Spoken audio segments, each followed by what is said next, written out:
Hello बच्चों, कैसे हो आप सब? ठीक हो ना? तो चलो आज हम लेने वाले हैं जो अपना 7वां पाठ है बोध। ओके, यानी 7वें पाठ में हमें अ और ब ऐसे दो पाठ दिए गए हैं, एक में यानी दो भाग दिए गए हैं। पहला अ भाग में हमें बोध दिया गया है और ब भाग में हमें दिया गया है समान और वहाँ पे विरुद्ध। ओके, तो देखो बच्चों, इस पाठ में कुछ शब्दों के एक वचन और बहुवचन रूप तथा कुछ शब्दों के पुल्लिंग और स्त्रीलिंग रूप दिए गए हैं। इनके द्वारा वचन और लिंग का परिचय कराया गया है। ओके, तो चलो बच्चों बढ़ते हैं हम हमारी पाठ की तरफ। देखो बच्चों, सबसे पहले हम यहाँ पे देखने वाले हैं वचन। ओके, देखो बच्चों, वचन वचन किसे कहते हैं? शब्द के जिस रूप से किसी वस्तु के एक या अनेक होने का बोध होता हो या होने का बोध हो उसे वचन कहते हैं। ओके, यानी वचन से संज्ञा की संख्या का बोध होता है। वचन के दो भेद होते हैं। ओके, तो वचन के दो भेद कौन से हैं? एक वचन और दूसरा बहुवचन। तो चलो पहले एक वचन देखते हैं। एक वचन में शब्द के जिस रूप से एक ही वस्तु का बोध होता है उसे एक वचन कहते हैं। जैसे घोड़ा, नदी, कुर्सी, झूला आदि, ये क्या हुए? सब एक ही हुए। घोड़ा एक ही दिख रहा है, नदी एक है, कुर्सी एक है ना, इसलिए वो एक वचन हो गए। अभी देखो वचन का दूसरा भेद कौन सा है? बहुवचन। ओके, तो देखो बहुवचन में क्या होता है फिर? शब्द के जिस रूप से अधिक वस्तुओं का बोध होता है, जैसे एक वचन में एक वस्तु का बोध होता है वैसे ही बहुवचन में अधिक वस्तुओं का बोध होता है, उसे बहुवचन कहते हैं। जैसे घोड़े, नदियाँ, कुर्सियाँ, झूले आदि। आप दोनों भेद में, आप जैसे एक वचन में और बहुवचन में दोनों तरफ आप जब देखेंगे, जैसे कि घोड़ा, एक घोड़ा, अनेक घोड़े यानी बहु घोड़े, है ना, अधिक घोड़े हुए यहाँ पे। देन नदी, नदियाँ, कुर्सी, कुर्सियाँ, झूला, झूले है गए। देखो बच्चों, यहाँ पे एक वचन और बहुवचन ऐसे होते हैं। ओके, चलो अब हम अभी हमारे बुक में जैसे दिए गए हैं, जो दिया गया है हमें वो देखते हैं हम। सबसे पहले यहाँ पे आँख। आँख एक वचन है तो बहुवचन क्या आएगा? आँखें, है ना। आप पिक्चर में देख पा रहे हो, चित्र में दिए गए अनुसार आँख, आँखें। दूसरा देखो, माला, मालाएं, पेटी, पेटियाँ, सिक्का, सिक्के, औषधि, औषधियाँ, तौलिया, तौलिए, पपीता, पपीते, आम, आम। देखो बच्चों, सब जगह पे हमने अनेक वचन में वहाँ पे कहीं पे चंद्र बिंदु लगाया गया है, कहीं पे वहाँ पे एक मात्रा और अनुस्वार दिया गया है ना, या कहीं पे सिर्फ एक मात्राएं हैं। पर यहाँ पे आम, आम का जो बहुवचन होता है वो आम ही होता है। वहाँ पे आमे, आमिया ऐसे कुछ भी नहीं होता है।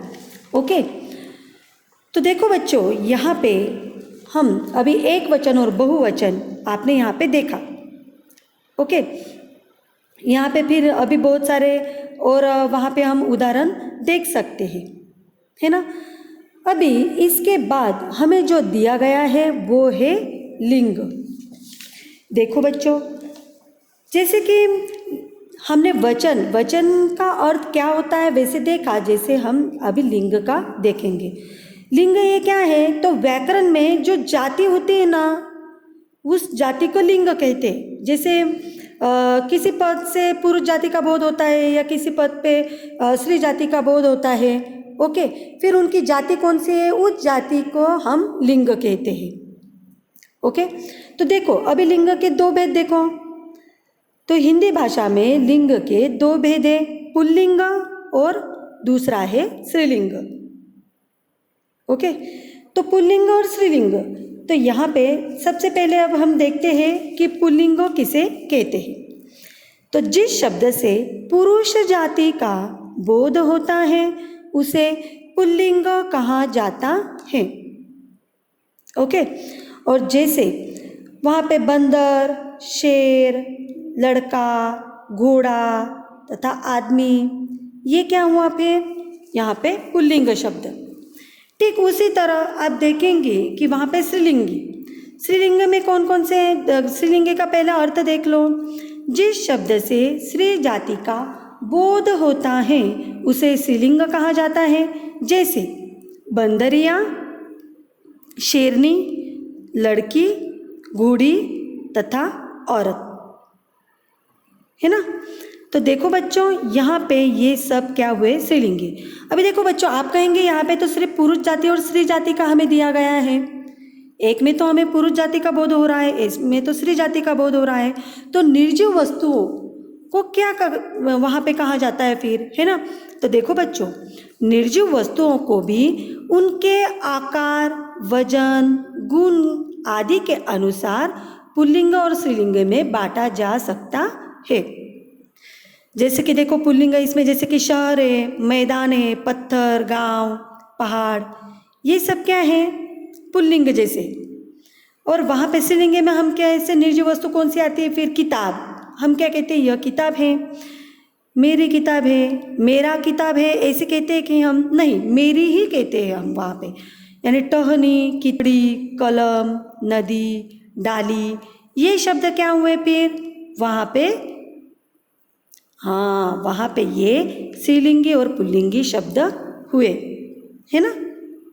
देखो बच्चों, यहाँ पे आज हमने स्त्रीलिंगी और पुल्लिंगी शब्द क्या होते हैं ये हमने यहाँ पे देखा। तो देखो बच्चों, यहीं पे हमें अभी हमारे किताब में जो शब्द हमें दिया गए हैं वो हम पहले सबसे पहले वो देखेंगे।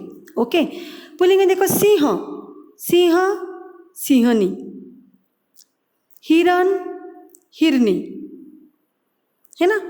आगे देखो बैल, गाय, बंदर, बंदरिया, बिलाव, बिल्ली, नाग, नागिन।